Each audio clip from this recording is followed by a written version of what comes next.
kita dulu saudara, Yesaya pasal yang ke-55 ayat 8 sampai ayatnya yang ke-9.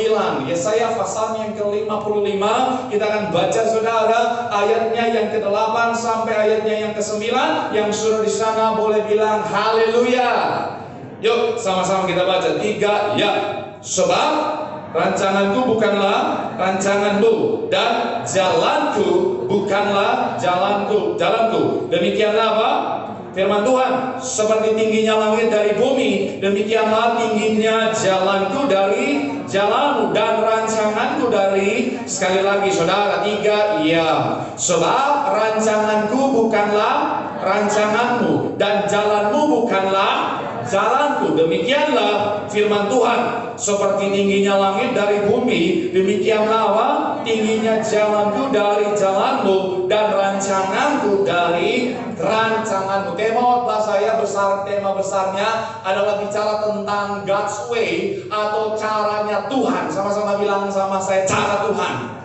Amin. Tuhan itu punya cara saudara. Artinya begini saudara, Tuhan itu punya cara, dan cara Tuhan yang terbaik. Dan kadang-kadang cara Tuhan itu berbeda dari cara kita saudara. Tapi satu hal yang pasti, cara Tuhan adalah cara yang terbaik. Karena janji firman Tuhan bahwa cara Tuhan, jalan Tuhan itu lebih tinggi, lebih luar biasa daripada saudara dan saya. Nah, dalam konteks menolong, Tuhan pun punya caranya. Coba kita lihat Alkitab kita dulu saudara. Mazmur pasal yang ke-54 dulu kita baca ayatnya yang ke-6.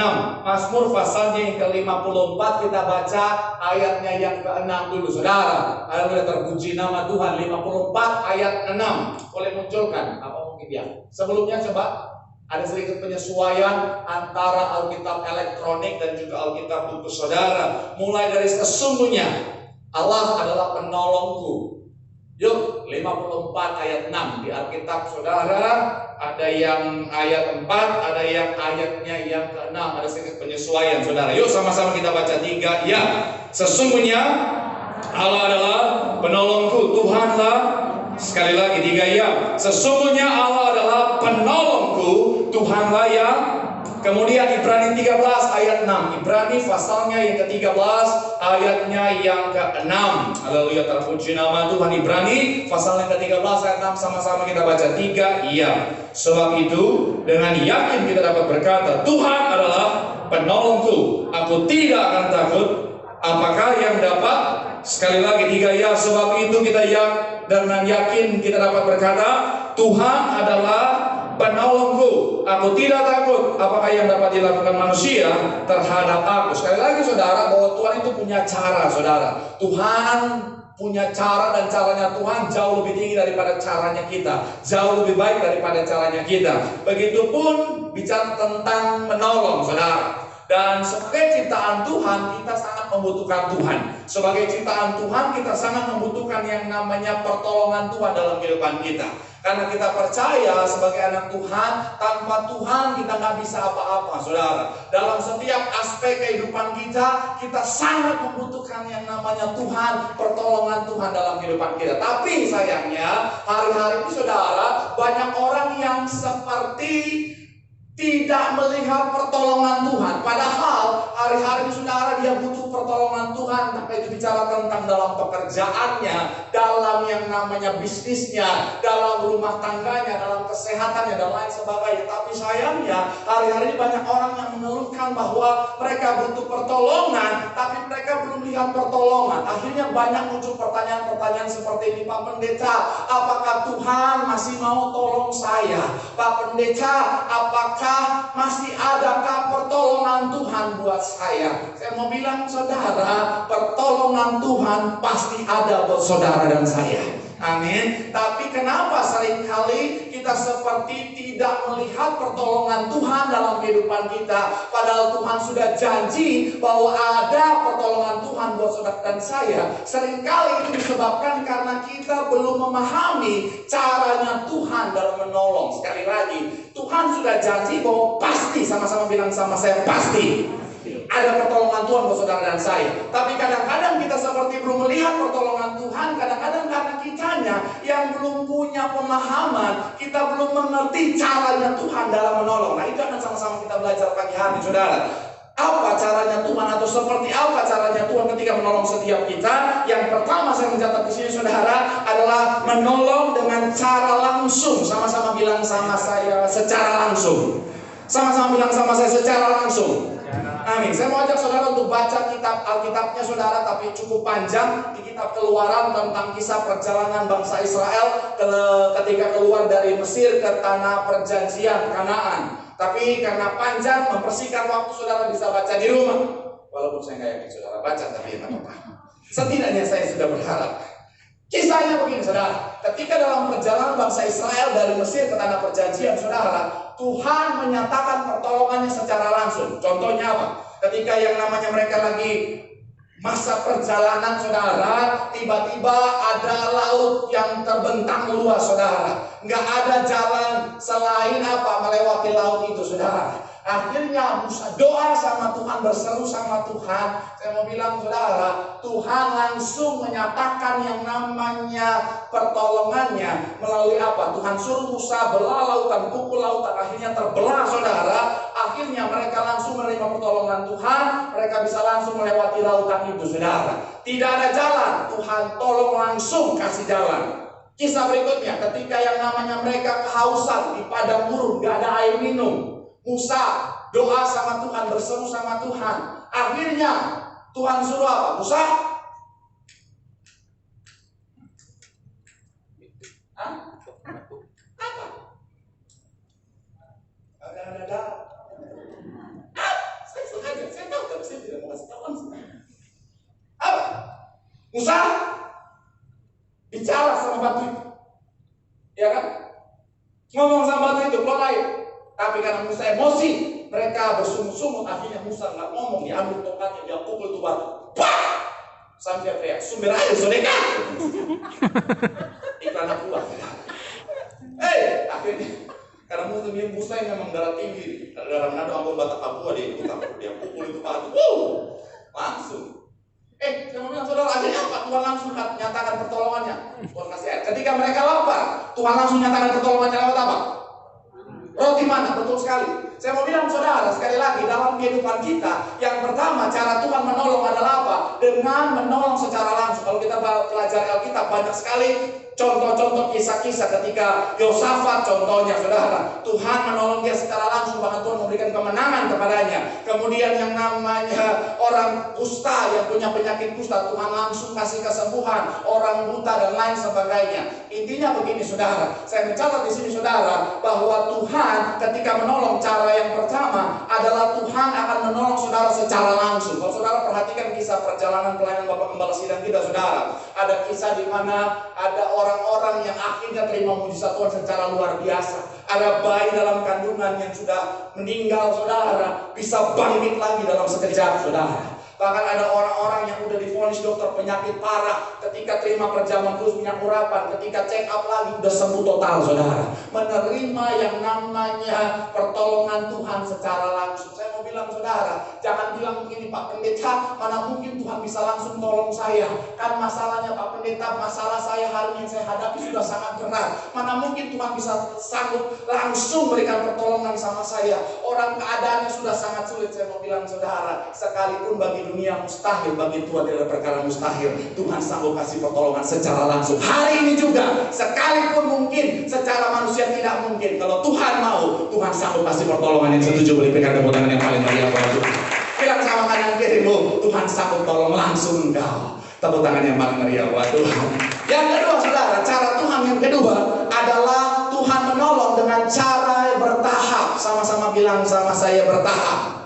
Amin. Ada Hakim 7 ayat 1 sampai 25. Tapi seperti yang saya bilang tadi saudara, panjang ayatnya, saudara bisa catat, baca di rumah. Ya, walaupun sekali lagi saya nggak yakin. Pak Pendeta, saya lebih baik nonton apa tuh sekarang sinetron itu?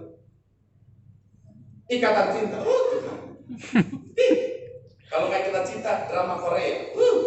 Bertobat. Jangan nonton terus-terus. Padahal kita juga. Saya juga heran, banyak anak Tuhan kalau nonton drakor bisa satu hari satu film satu hari. Kalau nonton baca Alkitab satu ayat aja udah ngantuk nih, minta ampun. Bikin malu. Nanti kalau di surga, nanti kalau tiba-tiba ada pertanyaan mau masuk surga, Petrus tanya. Petrus nggak tanya, siapa pemeran Crash Landing on You? Jadi baca itu kisah apa? Hakim-Hakim 7 ayat 1-25 itu kisah tentang Gideon ketika Tuhan tolong Gideon. Waktu itu saudara, saya akan jelaskan sama saudara. Waktu itu Gideon mau berperang. Tuhan tolong Gideon dengan cara apa? Yang pertama ada 32.000 orang. Akhirnya mau pilih untuk berperang, Tuhan gak mau yang biasa-biasa.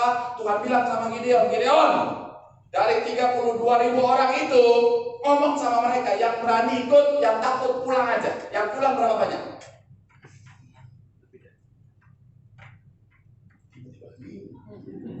Berapa? Makanya rajin baca. Berapa? Yang rajin sekolah minggu dulu? Atau baru Kristen semua ini? 22.000. Sisa berapa? Kalau gitu main cepat banget. Sisa 20. Habis itu apakah langsung? Belum. Tuhan bilang kurangin lagi. Dengan cara bagaimana? Bawa minum. Yang minum dengan cara berlutut, pakai tangan, itu ikut perang. Yang minum seperti, mohon maaf, anjing, tiduran, jilat-jilat, pulang. Saya harus mohon maaf, karena di Jakarta, mohon maaf, bicara anjing itu seperti sesuatu makian. Kalau kami di Manado, bicara anjing biasa aja. Waktu saya nyampe Jakarta awal-awal, ada orang teriak, mohon maaf, anjing, itu Tuhan. Anjing, kau pendeta dibilang anjing. Tapi saya nggak marah, karena kami orang Manado. Amun Batak Papua ketika dibilang anjing tidak marah, lapar. Tidak, saya takut ngomong itu. Karena waktu itu saya dari Manado, tiba-tiba ada yang chat saya dari Persatuan Anjing Bukan Makanan. Oh Tuhan, Pak Pendeta secara tidak langsung menyuruh kami untuk makan anjing. Anjing bukan makanan. Saya tidak bilang begitu. Saya makan babi aja. Babi itu enak. Karena saya doa ketika pengangkatan itu binatang imut-imut terangkat. Saudara yang minum itu pulang. Akhirnya sisa berapa? 300. Pertanyaan saya, bisa nggak Tuhan waktu masih 32.000 Tuhan langsung ngomong aja, langsung pilih Gideon, langsung pilih 300? Bisa nggak? Bisa. Tapi kadang-kadang memang itu cara Tuhan. Tuhan kadang-kadang tolong itu bertahap, saudara. Kalau saudara ingat ketika Tuhan suruh sama Abraham juga, ketika Tuhan suruh Abraham untuk ke tanah Kanaan, Tuhan nggak langsung bilang Kanaan. Tuhan bilang apa? Pergi dulu, nanti ada ke negeri yang kusediakan akan kuberitahukan kepadamu. Sampai itu nggak langsung Tuhan kasih tahu Kanaan juga. Tuhan bilang begini, nanti ada negeri yang berkelimpahan susu dan madu. Padahal kalau mau kasih tahu secara simpel langsung aja bilang Abraham udah ke Kanaan, selesai masalah, saudara. Tetapi cara kerjanya Tuhan bertahap. Kalau saudara ingat, ketika yang namanya Samuel, Tuhan suruh mengurapi Daud. Apakah Tuhan langsung bilang, Samuel ke Isai, urapi Daud? Begitu tidak? No. Tapi Tuhan suruh dulu, Samuel ke rumah Isai. Sampai di sana, apakah Tuhan langsung bilang, Daud? No. Akhirnya apa? Samuel harus pilih dulu. Fashion show dulu itu anak-anak Isai. Yang pertama, siapa? Elia, maju Elia. Tuhan ngomong, bukan. Tapi Tuhan bilang Daud, belum. Akhirnya yang kedua siapa? Kalau benar 2 juta rupiah. Minta sama koordinator. Jangan sama saya. Elia, kemudian apa? Abinadab. Terus selanjutnya sampai yang ke-7. Enggak langsung. Baru terakhir Samuel baru nanya, ada nggak? Udah, baru kasih tahu. Ada. Daud datang, baru itu. Saya mau bilang saudara, kadang-kadang Tuhan itu bekerja secara bertahap. Saya ingat satu kesaksian seorang pendeta senior dulu begini saudara. Jadi dia mau butuh duit buat anaknya mau daftar kuliah. Waktu itu saudara kesaksiannya yang dia butuhkan 15 juta. Dia doa sama Tuhan, Tuhan aku butuh uang 15 juta buat biaya pendaftaran anakku mau kuliah. Apakah Tuhan kasih langsung? No. Satu ketika kesaksiannya, dia habis doa itu beberapa hari kemudian di rumahnya itu ada dia gantung sarang burung bekas yang udah lama, burungnya udah mati saudara. Di situ sisa sarangnya aja. Lagi kebuka pintunya, tiba-tiba ada burung datang. Cip cip cip cip cip cip cip cip. Masuk. Dia lihat ada burung bagus, dia tutup. Beberapa hari kemudian, akhirnya apa? Tiba-tiba ada temannya ngobrol, datang ngobrol sama dia di teras dekat burung itu saudara.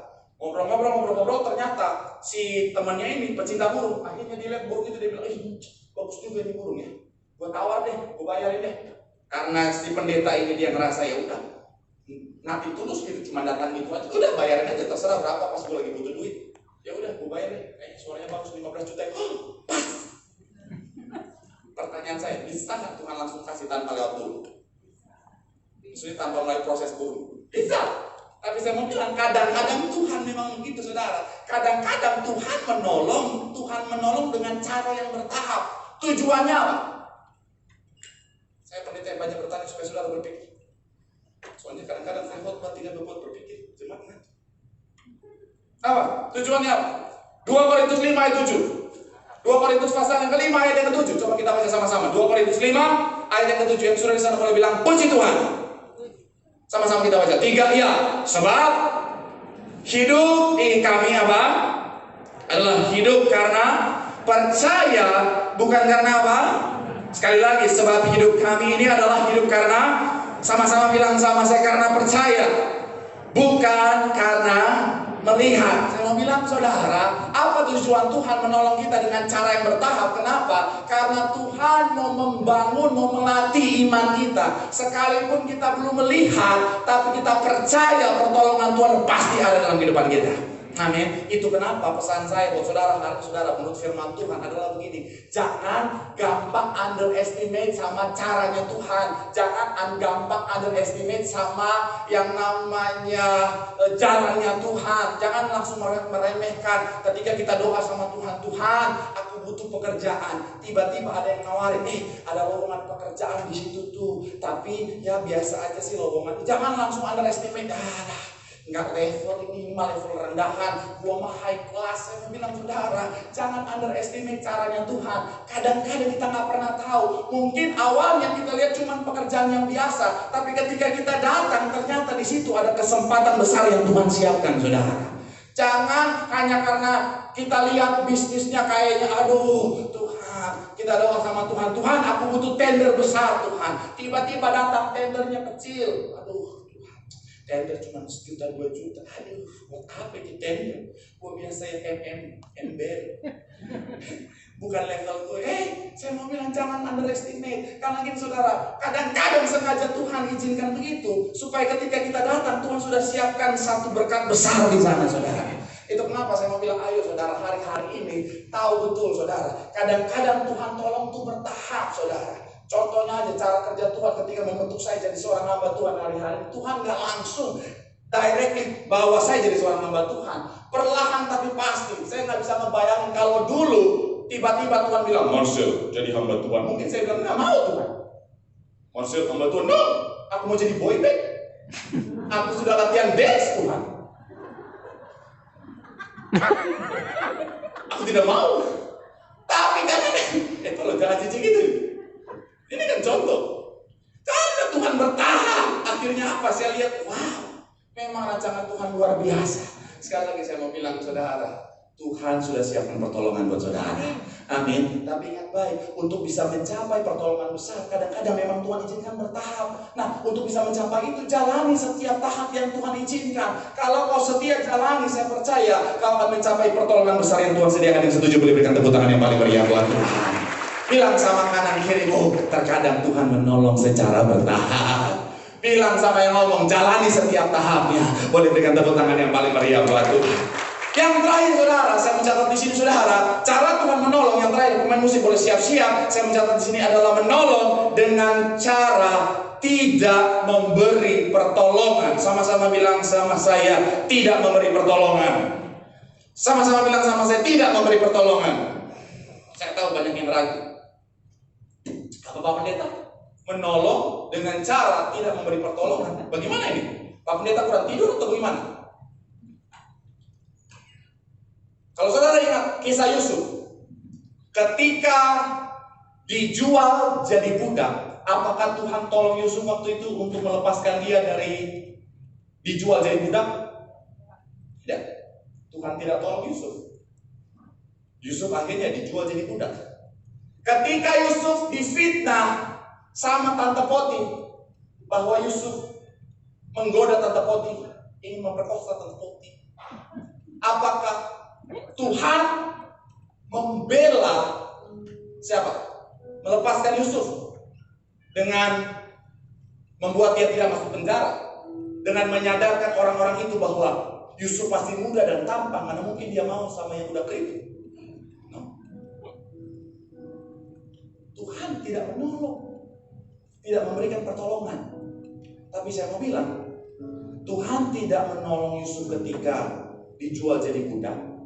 Tuhan tidak menolong Yusuf dengan masuk penjara karena difitnah. Karena sebenarnya secara pekerjaan besarnya, Tuhan sementara menolong Yusuf untuk mempersiapkan Yusuf jadi orang yang terima berkat besar, untuk menolong Yusuf untuk jadi orang yang ada di posisi yang luar biasa. Jadi begini, kadang-kadang Tuhan tidak menolong, tidak memberikan pertolongan. Tuhan menolong dengan cara tidak memberikan pertolongan. Agak bikin bingung ya. Makanya saya ketika tadi malam dikasih sama Tuhan, Tuhan pusing sekali nih. Tapi itu, kadang-kadang Tuhan menolong dengan tidak memberikan pertolongan. Nanti kalau saudara nanti tanya sama sesi terakhir, itu pendeta Peter Garden. Contohnya gitu saudara, kadang-kadang Tuhan itu nggak tolong karena Tuhan sementara menyiapkan pertolongan yang lebih besar. Tuhan menolong kita dengan cara tidak memberikan pertolongan. Tujuannya apa? Coba kita buka kitab kita. Yakobus 1 ayat 2 sampai 4. Yakobus 1 ayat 2 sampai 4. Saya percaya saudara akan mengerti. Yakobus 1 ayat 2 sampai 4. Yang sudah di sana boleh bilang puji Tuhan. Sama-sama 3. Ya. Saudara-saudaraku, anggaplah berbagai apa? Sebagai suatu kebahagiaan apabila kamu jatuh ke dalam berbagai-bagai pencobaan. Artinya Tuhan tidak menolong menjauhkan kita dari kejatuhan kita di dalam pencobaan. Tetapi kita lihat di situ, sebab kamu tahu bahwa apa? Ujian terhadap imanmu itu menghasilkan apa? Ketekunan. Dan biarlah ketekunan itu memperoleh buah yang matang, supaya apa? Kamu menjadi sempurna dan utuh dan tak kekurangan suatu apapun. Jadi gitu, Tuhan gak tolong kita untuk terhindar dari pencobaan, supaya kita jadi orang yang tahan uji, jadi orang yang tekun, sehingga mencapai yang namanya kesempurnaan. Jadi mana mungkin Tuhan menolong melepaskan kita dari pencobaan, kalau Tuhan sementara pakai pencobaan itu untuk menolong kita jadi pribadi yang lebih baik lagi. Bisa ya?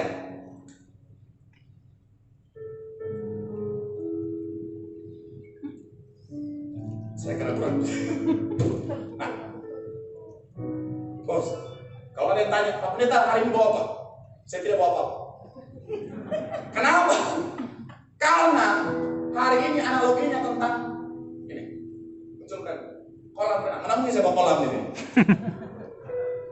Bisa basah ini semua. Ini bapak teleponnya Marcel. Kau bikin basah itu loh. Kadang-kadang gini saudara. Kadang-kadang seorang ayah kalau melatih berenang kan gini ya, sama anaknya rata-rata ya. Nah, kadang-kadang seorang ayah tidak menolong anaknya ketika dalam proses pelatihan renang itu, dilepaskan gitu saudara, gambar berikutnya.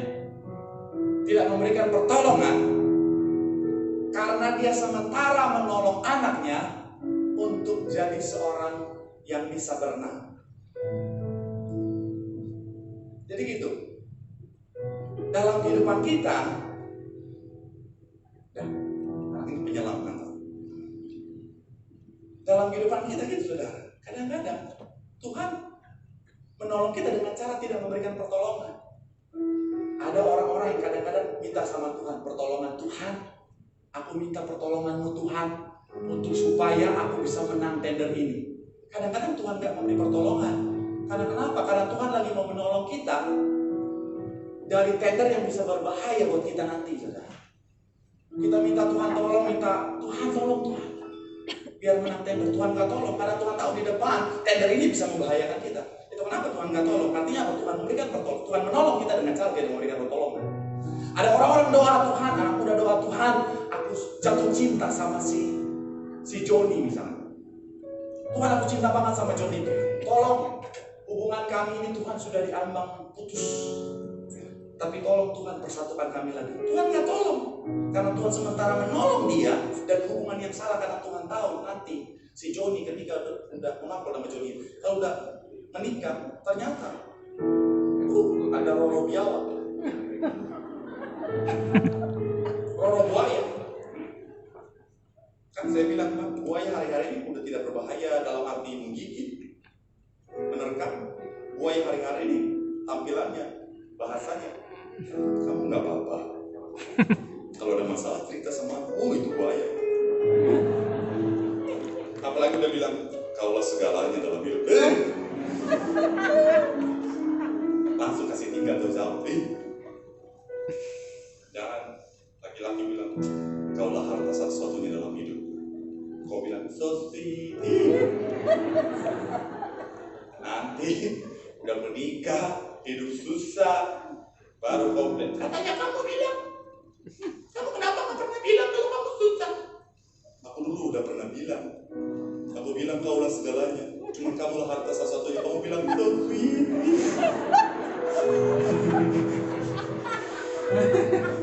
Makanya kalau lagi digombalin, kaulah harta satu-satunya. Apa? Maksudnya apa? Langsung cek ATM.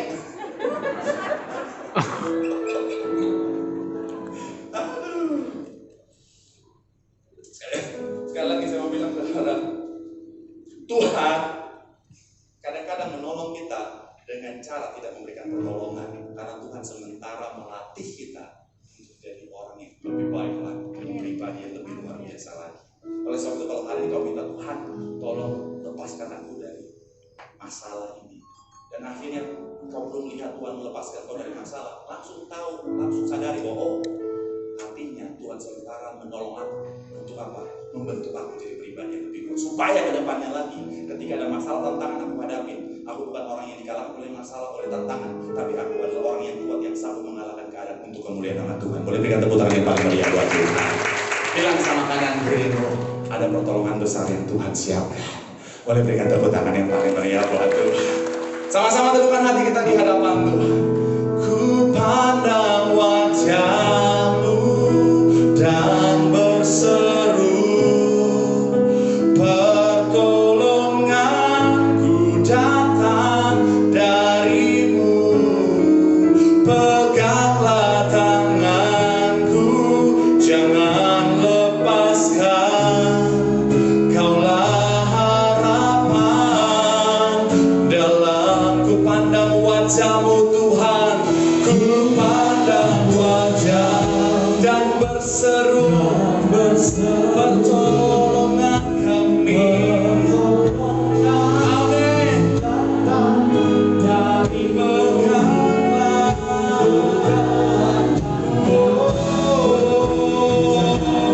kaulah harapan dalam hidup setiap kami Tuhan. Mari sama-sama boleh berikan tepuk tangan sorak-sorak sambil kita mau bangkit berdiri.